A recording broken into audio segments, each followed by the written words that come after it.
दिवाकर जी। दुल्हीन दुल्हा दोनों मंडप में बैठे हो, दुल्हीन दुल्हा दोनों मंडप में बैठे हो। दुल्हा करन लगेन बात हो, दुल्हा करन लगेन बात हो। तोहरे बबैया घरे सोन का कटोरवा हो, उहले वहाँ माही रहे जहो, उहले वहाँ माही रहे जहो। हमरे बबैया घरवा सोन का कटोरवा हो, भैया बीरन पिए दूध हो।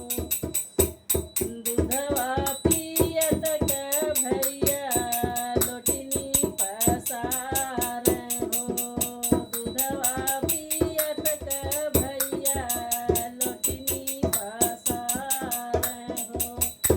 मांगन मांगन बहिनी तोहार हो, मांगन बहिनी तोहार हो।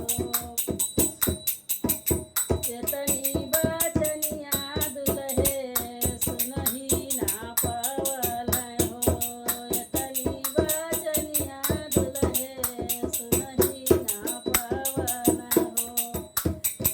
घोड़े पीठी भइले सवार हो, जेकर बहिनिया हम ब्याहन आइली हो, उहे मांगे बहिनी हमार हो, उहे मांगे बहिनी हमार हो।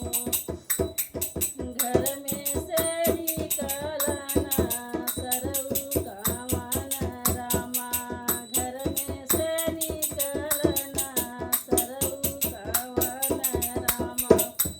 हमर